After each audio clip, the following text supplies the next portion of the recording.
ప్రశ్నపత్రాలు బజార్లలో పల్లి బఠానీలలాగా అమ్ముతుంటే 2011 తర్వాత 2025 వరకు గ్రూప్ 1 ఉద్యోగాలు మీరు నిర్వహించకపోతే నేను వచ్చిన తర్వాత group 1, group 2, group 3, group 4 medical and health, police department సంవత్సరంన్నర తిరిగే లోపల 70,000 ప్రభుత్వ ఉద్యోగ నియామకాలు చేపట్టి నిరుద్యోగ యువకుల సమస్యను మేము పరిష్కరించినాము.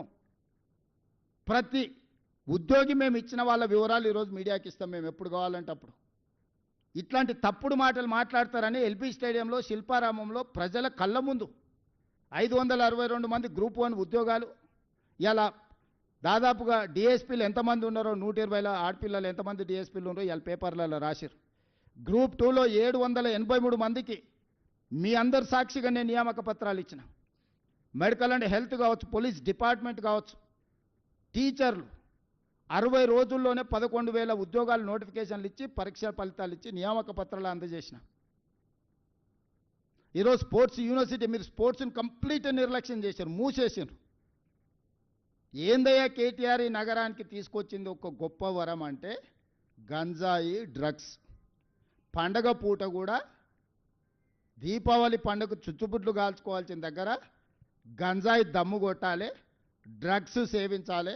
ఈ నగరాన్ని ఒక డ్రగ్స్ అడ్డాగా కేంద్రంగా మార్చిండు కేటీఆర్. నేను నిర్దిష్టమైన ఆరోపణ చేస్తున్నా.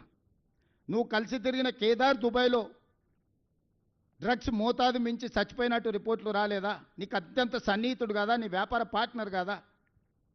నీ బావమరిది ఫామ్ హౌస్లో దొరికిన వాడు డ్రగ్స్ కొకైన్ తీసుకొని దొరికింది నిజం కదా?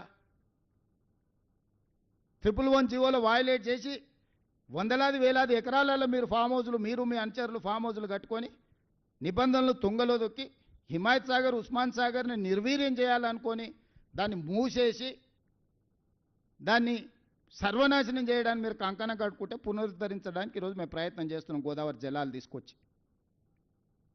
ఈ నగరానికి ఏది మీరు ఇచ్చినా ఒక బహుమతి చెప్పండి, ప్రజలకు ప్రయోజనం చేకూర్చేది చెప్పండి, నిరుద్యోగ యువకులకు ఉద్యోగాలు ఉపాధి దొరికింది ఒక్కటి చెప్పండి. మీరు తెచ్చిన ప్రాజెక్ట్ ఏదైనా సింగిల్ ప్రాజెక్ట్ నేను చెప్పడం కాదు, మీరు ఆలోచన చేయండి. మేము 2014-14లో చేసిన అభివృద్ధిని 2014 నుంచి 2024 మధ్యలో వాళ్ళు చేసిన అభివృద్ధిని 10 సంవత్సరాలు మా పరిపాలన, 10 సంవత్సరాలు బీజేపీ బీఆర్ఎస్ పరిపాలన తీసుకోండి.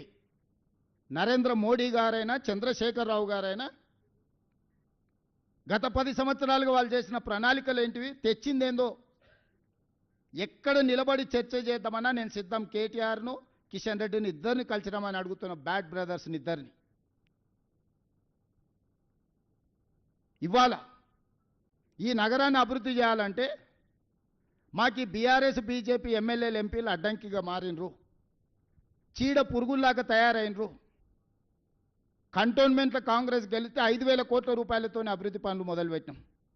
ఇవాళ జూబ్లీ హిల్స్లో గెలిస్తే ఇక్కడ నగరంలో అభివృద్ధి చేయడానికి నాకు